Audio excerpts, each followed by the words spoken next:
Yeah. Okay.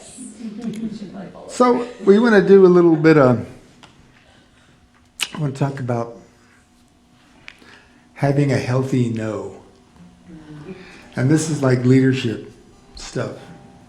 And one of the first things I thought of when we were thinking this weird thing up was that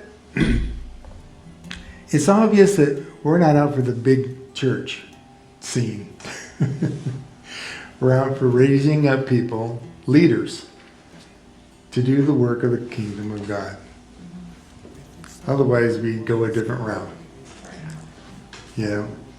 And as blessed as we have been, I mean, I feel blessed because we don't have to set this thing up Every week, which been there. we've done a lot of years of that. But anyway, that was just one of the things that being in leadership has been, well, to get good at it, you got to do it. To get better at it, you got to keep doing it. You do. It's like if you haven't skied in a while and you go out skiing, you're like, ever done that? Pull a You're thinking, hamstring. oh yeah, like, oh, you know, yeah. Anyway, so you got to keep up at it. You got to keep it up. And in fact, it was Ken Fish that just had a video that came out talking about spiritual authority. If you don't use your authority, or he was saying, the more you use your spiritual authority, the more authority you'll have because you're using it and you understand it. You understand your place in the body of Christ. Right. It's important stuff. Yes, it is. That's leadership stuff. So continue to use your authority in all manner. So, but anyway, having a healthy no, what does that look like? What's it mean? Why would you want one? Sometimes you just got to say enough, nada, no more. Even when, and this is the important part, even when it looks good on paper, to keep going, and the Lord's saying, okay, it's time, I'm going to move you in a different season. I'm going to move to a different place. You got to do it. And the blessing that comes with having a healthy stopping point and moving in a different direction is just incredible. And it's because you heard God, not for any other reason. Okay? Now, who remembers junior high? Nobody. I just talked about it. In junior high, when you were, with the love of your life, and then it wasn't going so well and you wanted to break up, you had to have a fight. You had to have a reason. Remember those days? Something has to happen in order for us to not do that anymore. We had guys doing that with bands, real mature, but what they would do was, as the band, they didn't really like the bass player. So what they do is we're going to break up the band, and then so that's it, the band's done. 2 weeks later, they get a different name and a different bass player, and they're playing over there. I'm serious. And we feel like we need some kind of, it's closure. We had to have a reason for the closure instead of just, it's God's will. This is what the Lord's been saying. And this is good stuff, man. It's really great stuff. I was just going to say that this is going to be really important for going forward, that we are able to hear God's voice that clearly, because there's going to be times in our arena where both inside and outside, but the enemy sends people to derail your destiny. And sometimes it looks very enticing and you think, oh, this is really good, but it's the enemy trying to derail your destiny. So part of this is our journey, and that we're going to talk about, is where we've been and how we had to learn to say no, even when something looked really good. Like, we were... Join our ministry. Yeah, join people's ministries, and they have you'll be asked on us. staff, and you would think, oh, paycheck. That sounds like a good idea. But the Lord's like, no. And so we're like, I've got something different. And Yeah. you're thinking, okay. And different is always better when it comes to the Lord. yeah. Different is always says it's something different. It's always better. So that's happened to us a couple times, and in that saying no, the Lord opened doors. And when the doors open, you have to walk through them. So there's always motion. When there's a no, there's always turning and there's a motion going. Because God is very corrective and direct. He corrects you in the middle of motion. He directs you in the middle of motion. He doesn't necessarily direct you when you're standing still, if that makes sense. You have to already be moving in things of God. You've already got to be going in the way He'd want you to go, and then all of a sudden He just starts directing you. We get some really bad examples in the Bible of God telling people to, like Jonah, go and talk to the Ninevites. Ended up in a good place. You know. Yeah. But then we have people like Abraham. We were talking about that earlier. Abraham, who, father of many nations. It wasn't the father of great faith. Because it took him, how long? Does anybody know? 30 years? When God said, get up and go. It took him 30 years to get up and go. But he was on the move when he says, your wife is going to conceive, right? Wasn't he on the move? It didn't happen before that. She was like 30 years older and still barren. Yeah. But But then they tried to make it happen. they tried to make it That happen. wasn't a good thing. And there's another one, see? Yeah. Like you said, great stories in the Bible. Yeah. Yeah, well, that's the thing. When that's the whole, thing we get when we get prophetic words lots of times is Yeah. we in our vain imagination think that's how it's supposed to happen, and then we miss the whole thing because we had that perspective on it. And that even happens, be careful even in giving prophetic words that you don't put your own perception on the way that word's supposed to come out. You have to be very clear in hearing God's voice. And we might do some practice today after we're all done to hear, because we need to hear. Yeah. I mean, we need to be really clearly hearing God in the days that we're in. I mean, I remember when we had someone call and they suggested, they thought that we should go to Kauai. Well, we had never, ever, ever been to the Hawaiian Islands. Ever. And I don't know what it was Mike's kind of talking about, and I'm thinking, not on your life, man, cockroaches fly there. I mean, that was the first thing I could think of. Like, this is a horrible place to go. And I don't even know how I knew that, but somehow I had heard that. That's the thing that stuck with me. Probably from Jim. The big things, yeah, maybe because from Jim. they had all those cockroaches in, Right. the daughter, what's her name, Jamie's room when they, at night, the wall was covered. I'm like, I'm not going there. Anyways, We went. we went. And that was one of those things where, because we didn't immediately know, we had to put it out there to hear and get confirmation. And we hadn't stopped what we were doing. We still had our home group. We had a young adults group. Well, yeah, I can tell you this. I felt so comfortable. I was in third grade when we moved to California. Fourth grade when we were in Orange County. And I was a contractor. So I worked in like Riverside County, San Bernardino County, Orange County, and LA.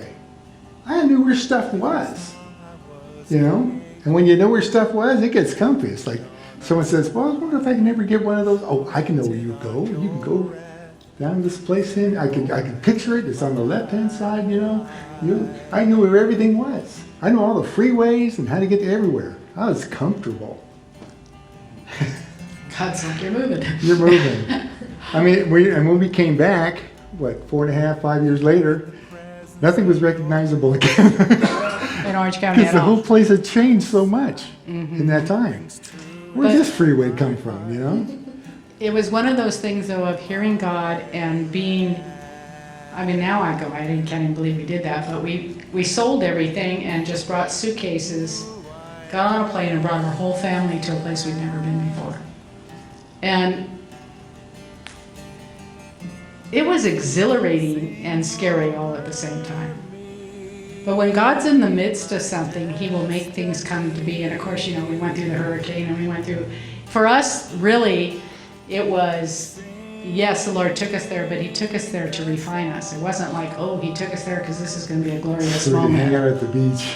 Yeah, so, I mean, we did do that, but But that wasn't the reason. it was, yeah, more for, Character building. and killing us. I say character building, she says to kill us.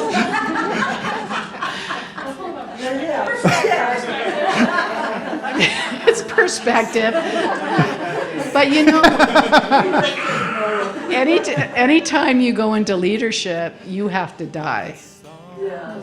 And the Lord will use ways to do it. And sometimes he uses the body of Christ to do it. Yeah, because if you're not out in the world doing whatever, he'll do it while you're in the church. Because the character needs to be built. It has to be built. I mean, you cannot get away with it not happening. And I want to say to you, if you're not looking higher to God and you're looking at people, you will walk away because you will get hurt in the church. It's going to happen. You have to. That's a fact. It's a fact. And because there's got to be ways your character is going to be built. And it just will come in. And a lot of times it's because you didn't say a healthy no. And you got yourself involved in things in ministries that you shouldn't have been in the first place. And then all of a sudden you're wondering why you're going through treachery or, you know, what's going on. And then there's people that don't know how to say no, and they get used and abused, and they're angry because people are using and abusing them. So the reason this topic is about a no, it's not obviously all no, because sometimes the Lord's telling you yes, but it's all about hearing God's voice and being where you're supposed to be in the moment. Because sometimes your moment is very important for your future. And if you don't take that moment and listen, you go around the mountain. And that's sometimes, how many people have gone around the mountain? Few mountains. And how many times for each mountain? Several. It's like, I'm learning this again? He goes, well, you didn't quite learn it the first 2 times. Yeah. So one more time. So we're trying to get people ready for suddenlies, because this is what's happening right now. Things are suddenly changing. I mean, there's people, how many in here are feeling a suddenly is happening in their life right now? Yeah. See, it's all over the place. So if things are suddenly happening and you're still back in, I'm gonna, you know, not knowing who you are and feeling the need to be needed, and you're doing things out of obligation and you're doing things because you want affirmation, well, that suddenly is not going to be so sudden. True. There are things that you need to be consistent at. And there was a group that a different band, no, there's another group that we started, we called it Ready, Set, Go. This is back in the late 80s. And the byline was worship for the 90s. Yeah, and we were doing things like, we're doing, you know, like within our set, we did things like U2. We did U2 in the Name of Love. We did that song. And you know, it was edgy, you know, to do this on a Saturday night, you know. And we had different people come, and you know, there wasn't a huge amount of people that always came and showed up. You know, we had drummers come and go, and had a lead guitar player came and went. So you know, there's some transitions throughout the entire year. And after a year, I just thought, you know, I think it's time. And somebody came up to me and says, "Man, you guys are just getting good. Why?" And then I thought, oh no, should I have kept going? So you gotta wait until God says it's time. Don't kind of feel the atmosphere and go, nah, I'm done. It's got to be, and this is why we're saying why it's so important to hear God's voice. It's so important to feel those nudges when they happen. And, you know, if you do that, you don't walk away with any regret. Should have, would have, could have. Yeah, there's not a lot of regret when you're walking in the joy of the Lord. Good word. Yeah, we have found, and I said this before, but it's a really good tester. If you're walking in depression, you're behind where God wants you to be. And if you're walking in anxiety, you're ahead of him. But if you stay in peace, then you're right where you're supposed to be. And it's a good tester if you're all of a sudden, because sometimes all of a sudden your emotion tells you something. And it's a good, what do you call that when you put the plumb line, something to know where you're at. Yeah, to discern. Are you walking in peace? Do you feel like you're in the place that you're supposed to be? And if you're dealing in a lot of anxiety, stop and reset. And the way you reset is just get still and let him fill that space so you can be back in his peace, and then start from there.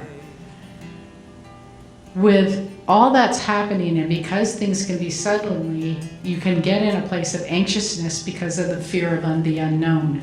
And there's going to be some of that unknown for people, especially if he's moving you to different places. And there are people that are going to be shifting. It's just what God does when things like this happen. And so because of that, make sure that you get people praying for you, because the unknown shouldn't be a fear place. God's going to take care of you, because we just sang about I trust you, right? So make sure you stay connected in everything that you do that takes you in a realm you haven't been in before, because we want everybody to be successful. I mean, I love that you're all here, but hopefully down the road, many of you have your own groups. You can come back and see us, that's okay. But, we're hoping to get lots of groups going and then just have big worship nights where we all come together and worship. That is kind of the vision of Out of the Mire. It isn't that we grow our group to 100 people. We have no desire to do that, just so you know. We're hoping that You never have. that hubs raise up, because everybody does better in a small group. They just do.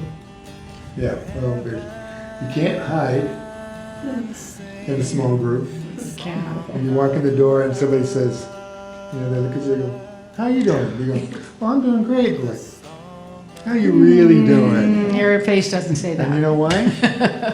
Because they know you. They know And you you. know them.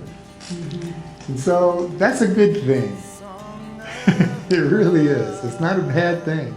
There's people, I'm sorry, but there's people that won't come for the two reasons of we are growing leadership. They're like not interested. Or the other thing that I'm interested in is the intimacy. So you guys are way too intimate. Yeah. I'm serious. Because you can they get don't come lost back. in a big church. You can just sit there and no one ever sees you. But we see you. Oh, no, I forgot what I was going to ask. Oh, how many people have trouble saying no, like when people ask them to do things? Like you feel obligated. Or no one else will do it if I don't do it. You gotta stop. Yeah, so line up, we're gonna smack your hands. Well, yeah, See, just stop. it's the whole purpose. It's not that, I mean, stop and don't just automatically respond is what I'm getting at. No, I do. Yeah, just stop. Right. I kind of wait for the Lord to speak to me about what He wants me to go and help somebody do or whatever, and I'm I get specific now. I mean, like, well, how many hours a week do you think I can do that? Or how much time will that take? Where can I fit this in? Not watch that show or not take 2.5 hours to watch a movie, but I could do that instead, So I ask those questions to God, And because I think that's important, thinking, okay, well, if it's only going to take, like, just say, in a month, maybe 12 hours in a whole month, that's doable, and I really do, so I commit to that, whatever that is. I'll say, I can put in this many hours if that works, But wait to hear what the Lord has to say and why or whatever, and then I go, and then I'll say, hey, and that's healthy. What's unhealthy is somebody asking you, and it's totally out of the blue. God had not been speaking to you. Like when I started a college and career group way back in the 80s, I think it was, and God was speaking to me about doing a college and career group. I mean, actually just giving me this thoughts about it, da da da. Next thing I know, because back then we were in a gymnasium, you know, down over here was a gal. I met her, I didn't really know her. She comes bouncing up there. She goes, "You ever thought about doing a college and career group?" Because me and my friends, you know, we was just kind of lost. Because they had the high schooler group, and they had the junior high group, and they had the kids. But they were kind of lost, the college and career. They didn't have a group. Now, it wasn't because I felt like, oh, of course I'll do it. It was because God said, hey. So give me visions and stuff. And there was confirmation. Somebody walked up and then asked me. That's when you know it's the Lord. It was Club Yak. They called it Club Yak. Yeah. Yeah, Young Adults College Career. So it was called Club Yak. And yeah, it was a fun group. You know, we had a good time. You know. Anyway, but one of the things that he was going to talk about that he didn't yet, there's times you're asked to do really good things. oh, And God has already told you you're not supposed to. And then some people will try to talk you into it because it's a really good thing and it'll be really good for you. And, you know, it's your dream. You love doing this stuff. And the Lord had already told him no, a year in advance he wasn't supposed to do it. oh yeah. And then, you know, because people feel safe with you or because they think, sometimes you're supposed to say no because somebody else is supposed to. He could have done it and it probably would have been great because worship would have come out and it would have been a really good thing. But sometimes your no is because you need to say no because the Lord wants to bring other people in. And had he done it, those people would never have the experience to do what they needed to do. I don't want to put anybody in a spot, so I'm not saying giving details, but Yeah.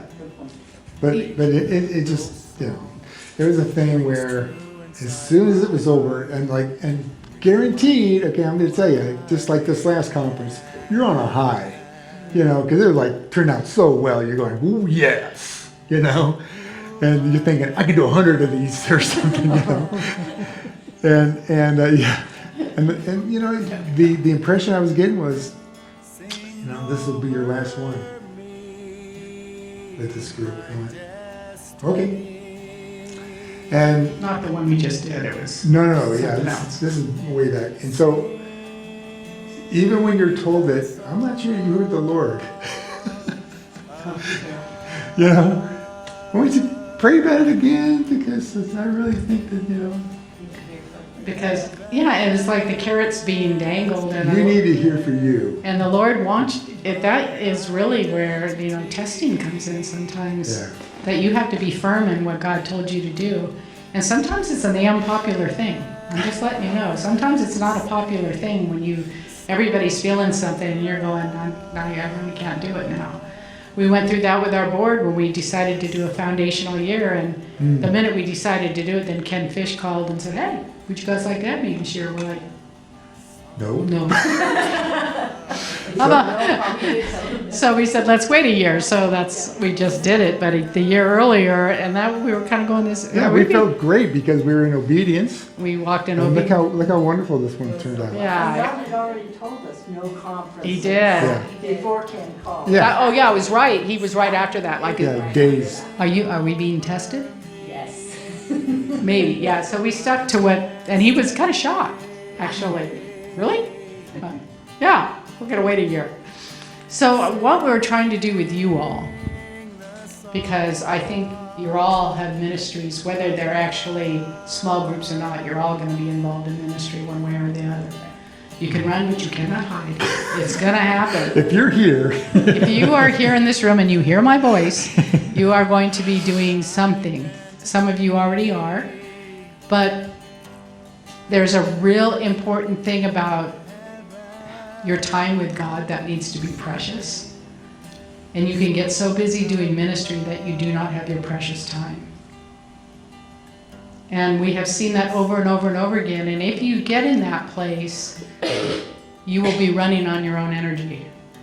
and burn out. and you will burn out. So self-care is real important in the ministry. It's just highly important. Your family is important.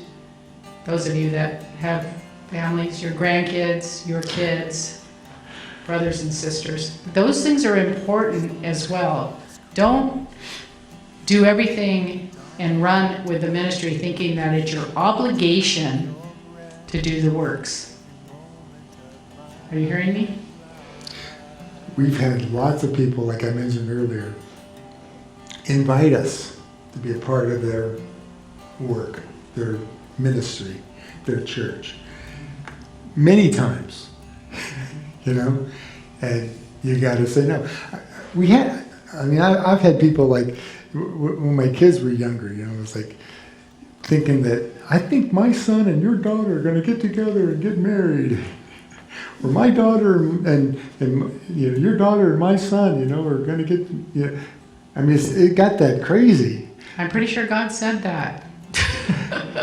So, None of them are married to those people that said that stuff. Yeah. No, it's just a weird dynamic in the kingdom sometimes. yeah, so it's why you got to, you know, take the time, you know, to listen, to hear, and to help other people hear.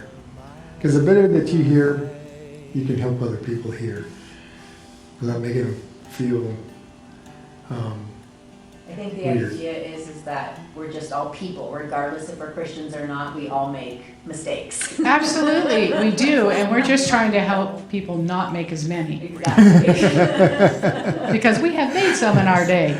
Yeah, and hopefully we all get better at the suddenlies becoming suddenly instead of doing the mountain a few times. Right. So.